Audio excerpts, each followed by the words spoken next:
জাতীয় সঙ্গীত হচ্ছে একটি দেশের জাতীয় পরিচয় ও ঐতিহ্যের প্রতীক। একটি জাতিকে সেই দেশের মূল্যবোধ ও দেশপ্রেমে উদ্বুদ্ধ করা তো বটেই, আন্তর্জাতিক পরিমণ্ডলে ও রাষ্ট্রীয় আচারে জাতীয় সঙ্গীতের পরিবেশন সেই দেশ ও জাতিকে প্রতিনিধিত্ব করে। তাই এই জাতীয় সঙ্গীত আমাদের ছোটবেলা থেকেই মস্তিষ্কে আবেগের খাতায় একটু একটু করে জায়গা করে নিতে থাকে মনের অজান্তেই। বর্তমানে রাষ্ট্রীয় সংস্কারের যে কাজ চলমান রয়েছে তারই ধারাবাহিকতায় এবার দাবি উঠেছে জাতীয় সঙ্গীত পরিবর্তনের। তবে জাতীয় সঙ্গীত পরিবর্তনের দাবি ও চেষ্টা এবারেই প্রথম নয়। এ পর্যন্ত বাংলাদেশের জাতীয় সঙ্গীত পরিবর্তনের যত উদ্যোগ নেওয়া হয়েছে এবং যেসব দেশে জাতীয় সঙ্গীত একাধিকবার পরিবর্তন করা হয়েছে, এই সব কিছু নিয়েই আজকের আয়োজন।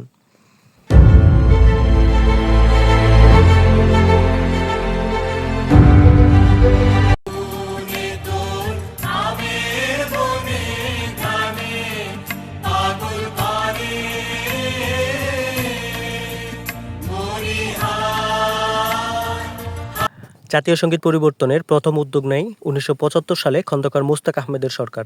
তিনি জাতীয় সঙ্গীত পরিবর্তনের জন্য উচ্চ পর্যায়ের একটি কমিটি গঠন করেন। ঢাকা বিশ্ববিদ্যালয়ের বাংলা বিভাগের অধ্যাপক ডক্টর দীন মোহাম্মদকে ওই কমিটির চেয়ারম্যান করা হয়। কমিটিকে দায়িত্ব দেওয়া হয় ১ মাসের মধ্যে নতুন কোনো সঙ্গীতকে জাতীয় সঙ্গীত হিসেবে প্রস্তাব করার জন্য। এ বিষয়ে ৩টি বৈঠকের পর ২টি গানের একটিকে জাতীয় সঙ্গীত হিসেবে প্রস্তাব করে প্রতিবেদন জমা দেন। ২টি গান হলো কাজী নজরুল ইসলামের চল চল চল এবং ফরুক আহমেদের পাঞ্জেরি কবিতা। কিন্তু ওই সময়ে রাজনৈতিক অস্থিরতার কারণে ওই প্রস্তাব আর বাস্তবায়ন হয়নি।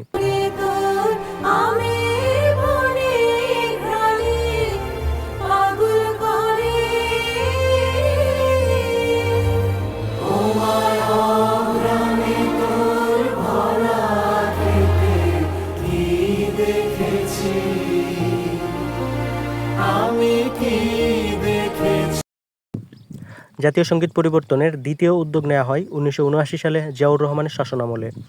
সে সময় আমার সোনার বাংলা গানটি বাদ দিয়ে মনিরুজ্জামান মনিরের লেখা প্রথম বাংলাদেশ আমার শেষ বাংলাদেশ এই গানটিকে জাতীয় সঙ্গীত করার প্রস্তাব করে একটি গোপন চিঠি পাঠান শাহ আজিজুর রহমান। সে সময় রাষ্ট্রপতির অনুষ্ঠানে জাতীয় সঙ্গীতের পাশাপাশি প্রস্তাবিত জাতীয় সঙ্গীতটি গাওয়া শুরু হয়, কিন্তু ১৯৮১ সালের পর সে উদ্যোগটি থমকে যায়।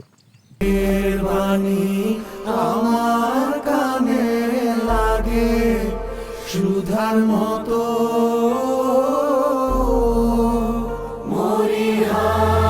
জাতীয় সঙ্গীত পরিবর্তনের তৃতীয় উদ্যোগ নেওয়া হয় ২০০১ থেকে ২০০৬ সালে বিএনপি জামাত জোট সরকারের আমলে। তৎকালীন শিল্পমন্ত্রী মতিউর রহমান নিজামী এবং সমাজ কল্যাণ মন্ত্রী আলী হাসান মুজাহিদ জাতীয় সঙ্গীত পরিবর্তনের লক্ষ্যে একটি যৌথ সুপারিশপত্র প্রধানমন্ত্রীর নিকট পেশ করেন। নানা জটিলতায় তখনও তা বাস্তবায়নের মুখ দেখেনি। এবার চতুর্থবারের মতো ২০২৪ সালে অন্তর্বর্তীকালীন সরকারের আমলে নতুন করে জাতীয় সঙ্গীত পরিবর্তনের দাবি তোলেন আমান আজমির।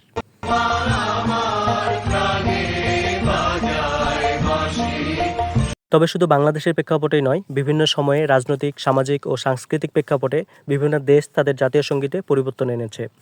২০০৮ সালে আনুষ্ঠানিকভাবে রাজতন্ত্র বিলুপ্ত হয় পাশের দেশ নেপালে। ১৯৬২ সালে গ্রহণ করা জাতীয় সঙ্গীতে রাজতন্ত্রের প্রশংসা ছিল, তাই সেটি পরিবর্তন করে নতুন একটি গানকে জাতীয় সঙ্গীত করা হয়। প্রধানমন্ত্রী স্কট মরিসনের ঘোষণার পর ২০২১ সালের ১ জানুয়ারি থেকে পরিবর্তন করা হয় অস্ট্রেলিয়ার জাতীয় সঙ্গীত।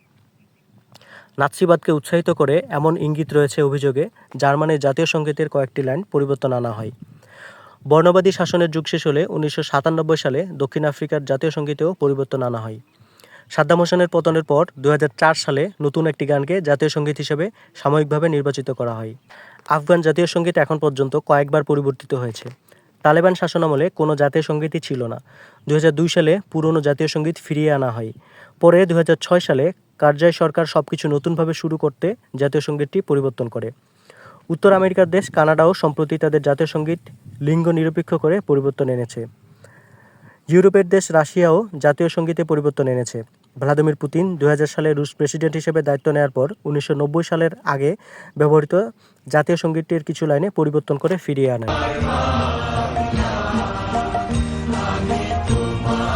১৯০৫ সালের ১ সেপ্টেম্বর লর্ড কার্জনের আদেশক্রমে বঙ্গভঙ্গ সম্পন্ন হয়। শাহ সলিমুল্লাহ বঙ্গভঙ্গের পক্ষে আন্দোলন শুরু করেন। তিনি জনগণকে বোঝাতে চেষ্টা করেন যে নতুন প্রদেশ সৃষ্টি হলে পূর্ব বাংলার মুসলমানরা নিজেদের ভাগ্য উন্নয়নের সুযোগ পাবে, মুসলমান জনগণ চাকরি ও ব্যবসা বাণিজ্যে উন্নতি লাভ করতে পারবে এবং কি হিন্দু সম্প্রদায় প্রভাবিত কলকাতার উপর রাজনৈতিক ও অর্থনৈতিক ক্ষেত্রে নির্ভরশীলতা হ্রাস পাবে। বাস্তবেও এমনটি হওয়া শুরু হয়েছিল, কিন্তু মুসলমানদের এসব অগ্রগতি হিন্দু সম্প্রদায়ের সহ্য হলো না। তারা বঙ্গভঙ্গ রদের জন্য আন্দোলন শুরু করে, আর এই আন্দোলনের সামনে থেকে নেতৃত্ব দিয়েছিলেন রবীন্দ্রনাথ ঠাকুর।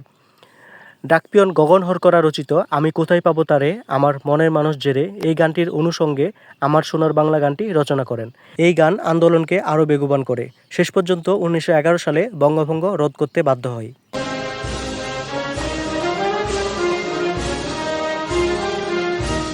1947 সালে দেশ ভাগ হওয়ার পর রবীন্দ্রচর্চা একেবারে নিষিদ্ধ ছিল। 1956 সালে ঢাকা বিশ্ববিদ্যালয়ের কার্জন হলে আয়োজিত অনুষ্ঠানে বাঙালি সংস্কৃতিকে তুলে ধরার উদ্দেশ্যে লোকগানের আয়োজন করা হয়। সেই অনুষ্ঠানে রবীন্দ্রসঙ্গীতজ্ঞ সঞ্জিদা খাতুনকে প্রথমবারের মতো আমার সোনার বাংলা গানটি গাওয়ার জন্য অনুরোধ করেন শেখ মুজিবুর রহমান। 1969 সালে আগরতলা মামলা থেকে মুক্তি পেয়ে শেখ মুজিবুর রহমান রেসকোর্স ময়দানের জনসভায় বলেন, আমরা রবীন্দ্রনাথের বই পড়বই। পরবর্তীতে স্বাধীনতা যুদ্ধ হওয়ার আগ পর্যন্ত পূর্ব পাকিস্তানের মানুষ যে কোনো আন্দোলন ও প্রতিবাদে সাংস্কৃতিক কর্ম হিসেবে গানটি ব্যবহার করতেন। 1970 সালে মুক্তি পাওয়া জহির রায়হানের জীবন থেকে নেওয়া সিনেমায় ব্যবহৃত হয় এই গানটি। 1971 সালের 3 মার্চ ছাত্র সংগ্রাম পরিষদ স্বাধীনতার ইস্তিহারে এই গানটিকে জাতীয় সঙ্গীত হিসেবে ঘোষণা করেন। পরবর্তীতে স্বাধীনতার পর 1972 সালে মন্ত্রিসভার প্রথম বৈঠকে এই গানটিকে নির্বাচন করা হয় জাতীয় সঙ্গীত হিসেবে।